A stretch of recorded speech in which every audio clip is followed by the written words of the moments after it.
if Josh Downs is still available in your fantasy football league, how much fab would you spend on him? Coop, what are you doing if Josh Downs is still somehow available in your league?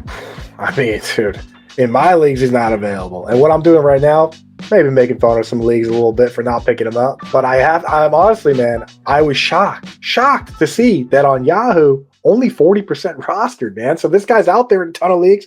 What I'm doing is I'm dropping a minimum 55% of my fab. If you do rolling waivers, he's a first waiver priority. I mean, this guy, we talked about him being a dog. We talked about him potentially getting more snaps, not just out of the slot. And you saw this week, and you've seen 2 weeks in a row now, absolutely getting peppered with targets. You cannot leave, especially in full PPR, guys like Josh Downs and Wan'Dale Robinson on the wire. And I mean, as long as Joe Flacco is a starter, this guy's absolute must start. And people will probably, if Flacco starts again this week, people will be shocked at how I have Josh Downs ranked over at Fantasy Alarm. Yeah, I mean, Josh Downs he's a stud. Josh Downs is an absolute stud. We talked about this a couple of weeks back, and Downs continues to prove it. I'll say for wide receivers, if you're in deeper formats, Michael Wilson is a player that's trending up, catching a number of passes. He's had 3 out of the last 4 weeks have been useful, and his usage was quite similar to Marvin Harrison Jr. yesterday. Wilson's a guy who was a 3rd-round pick in the 2023 NFL draft. He's got that wide receiver 2 job on lockdown. It's not going to be like the Greg Dortch / Michael Wilson show. It's really the Michael Wilson show. Jalen Tolbert, this is one where he played very well on Monday Night Football. A lot of you fell asleep. I know I had to rewatch Coop because it was so late for me with the weather delay. But Tolbert delivers again. This is shocking, but Jalen Tolbert has had 3 out of the last 4 weeks with at least 13 PPR points. So Tolbert, for me, is sort of settling in. It's Ferguson, it's Tolbert, and then not quite enough CeeDee Lamb lately. That's sort of the pecking order right now in Dallas. And then I will say Trey Tucker, worth taking a look at. Jordan Whittington looks worth taking a look at. But the player that is available everywhere and that might have some short-term viability is Xavier Hutchinson. Xavier Hutchinson, 7th-round pick in the 2023 draft. But Coop, what's really interesting, and we talked about this before the show, is Noah Brown had those insane smash weeks last year. The reason Noah Brown is not a Houston Texan and they moved on from him this offseason is because they like Xavier Hutchinson.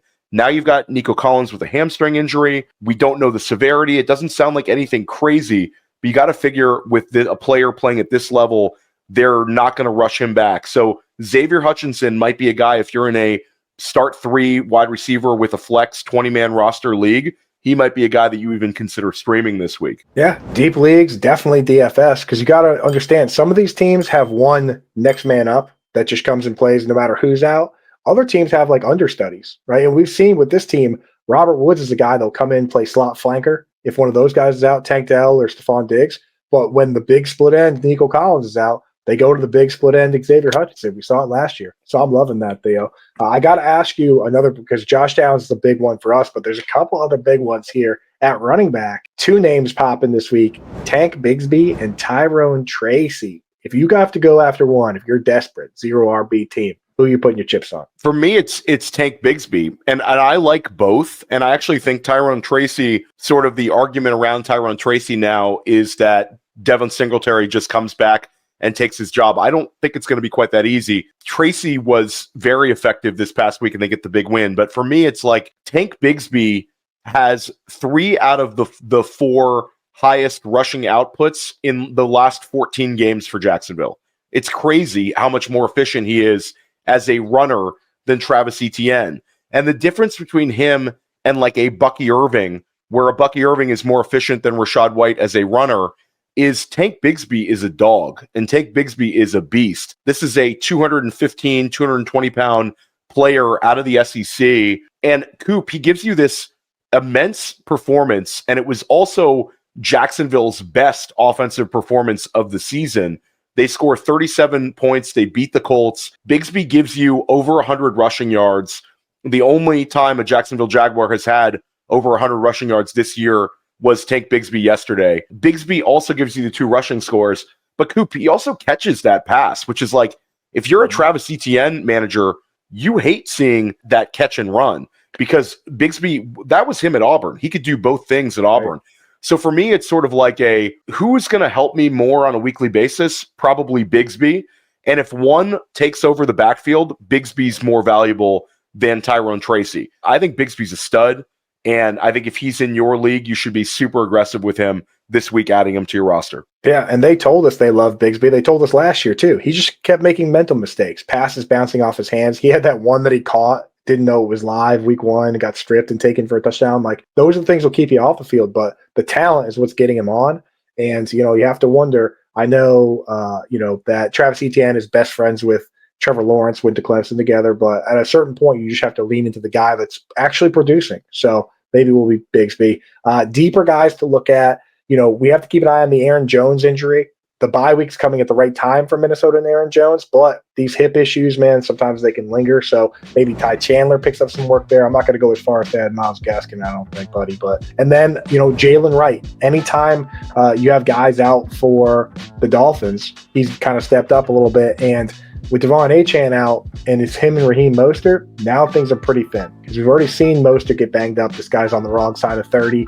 Maybe Jalen Wright can work his way into a decent workload. Work looked pretty good this week. So as far as deep guys go, that's where I'm looking. Yeah, I love the Chandler call, Coop. And Chandler is one where a lot of people will not want to add him because they're going to have to hold him through a bye week, and there's no guarantee. But the thing about Aaron Jones is Aaron Jones has been getting exceptional usage. The offense is much better than we thought it was going to be when we were drafting Vikings this preseason. They survived the Jets. They're still undefeated. There's so much goodwill, good vibes there. But once the injury bug is sort of unlocked with Aaron Jones at his age, not good. And Coop, he played 12 games last year. So right. Ty Chandler, priority handcuff. Love all of your calls right there. What are you doing at the quarterback spot this week? Yeah, at the quarterback, man, it really depends how deep your league is, right? Like if Kirk Cousins is available, I know we don't like chasing monster performances, but it looked like things did click a little bit right there in Atlanta, right? You see Drake London more involved. Kyle Pitts was involved early. I mean, second play of the game, 32-yard play. We know he can rip off chunk plays. He already has a 50-yard play this year. Darnell Mooney looks like he's fully back from the tightrope surgery on the broken leg from the high ankle sprain. I was still looking for more data on that injury and how people recover from that because, boy, a couple guys that we think had that. We know Mark Andrews had it. He doesn't look good. Tank Dell had the broken leg from high ankle sprain. I'm not sure if he had the surgery or not, but he doesn't look that good. So we'll need more data on that. But Darnell Mooney looks back. So Kirk Cousins, if he's out there, grab him. Derek Carr is a name that really depends on the status of Taysom Hill, unfortunately, coming in and stealing those touchdowns. And a name that I think that people should absolutely consider. And folks might say I'm crazy here because of how bad the team in general has been, but we have to understand running the football, the willingness to run alone 5, 6, 7 times a game creates such a good floor in fantasy football that we've seen Justin Fields finish QB6 while only throwing 200 yards. I've seen Daniel Jones throw like 10, 11, 15 touchdowns and have utility. Drake May is reportedly going to get a chance soon. Him getting it this week against the Texans feels ill-advised to me. But if they bring him in, it's an entirely new quarterback. We don't know what it's going to look like. Everybody thought Washington was going to be terrible until Jaden Daniels came out and looked like a pretty good player, right? So Drake May could come out at the very least, run a decent amount, and possibly, maybe that's what this offensive line needs, somebody that can create a little extra time, help them out a little bit. Maybe that does help some of these other guys. So keep an eye on Jalen Polk, too, who just played 100% of the snaps, ran 100% of the routes. And keep an eye on Hunter Henry. Not a guy that we probably want to start this week against the Texans, regardless of whether it's Drake May or anybody else. But I love stashing these guys and saying, what happens when the quarterback changes? Because Nico Collins in college, not that good, playing for Michigan. First 2 years, not that good, playing with scrubs. All of a sudden, he plays with C.J. Stroud, and what happens? Nico Collins looks like a megastar. So keep an eye out for these assets. When the QB changes, the assets could change as well. And I think Drake May, might just run enough to give you some value. Yeah, no, I completely agree with you. It's sort of the speculator addition at the quarterback spot that actually could make an impact. You don't have to be very good if you're productive as a runner. And he does have that huge arm on top of the running ability. So I really like that call, Coop.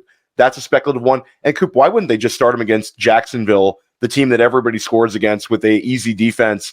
Be a little more patient. I actually think that they are going to start him against Houston. Maybe they're throwing Jacoby Brissett a bone here and helping him get his next job by saying, hey, have Drake May go out and get crushed against the Texans and be like, hey, it's not Jacoby's fault. You know what I mean? Give him, throw a little bone Jacoby here. I don't know why they would go that far. Jacoby's getting paid. He's a veteran, but I mean, speculating on it it just seems crazy to throw him in here, man. And again, that's why Hunter Henry is just a stash for us.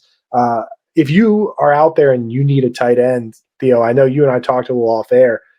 Who you feeling? There's a few guys getting decent targets. You know, they're not really putting up eye-popping numbers, but like, where are some sources of targets right now if people need someone to start this week? Yeah, I mean, your go-to like okay tight end that's going to be available in a lot of leagues that you can grab is Tyler Conklin. Coop, the target numbers are there. He's had at least 6 targets for 3 straight weeks, and he's had 17 targets over the last 2 weeks. He had the big game against New England a few weeks back, and then this past week he had like the revenge game narrative. Didn't give you a huge output, but he scored like 12 fantasy points, which at the tight end position is enough to get us by. And we've seen sort of this diminishing target share for Breece Hall, culminating with this increased target usage for Tyler Conklin. Not exactly how we would design the offense in New York, but we're here.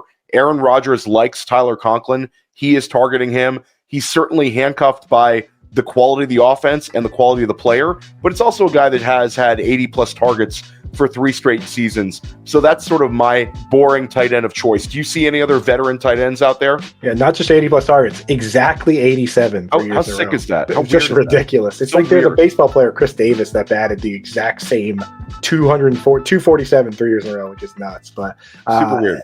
Yeah, the last guy I'll just mention is Zach Ertz is getting the targets. Obviously, he didn't reel him in, but he was getting targets, getting end zone targets. And the last name I'll mention here, because we got to get out of here, is keep an eye on Ben Sennett. Because if Zach Ertz has that role and he's getting those targets and he goes down, it could be Trey McBride all over again, where the young guy gets to step in, the young athletic player step into a good role, and you never know what could happen. So keep an eye on Ben Sennett. If you have the really deep league, stash him. Obviously, he's rostered in Dino, but the day that happens, he's worth an ad, and you might as well get ahead of it. You got it. Let's crush it this week. We'll see you back here next week. Redraft in 5. Make sure you're checking out our other show right here on this channel. We got you covered on the waivers. We're also helping you out with our breakdowns of the week. We'll see you soon.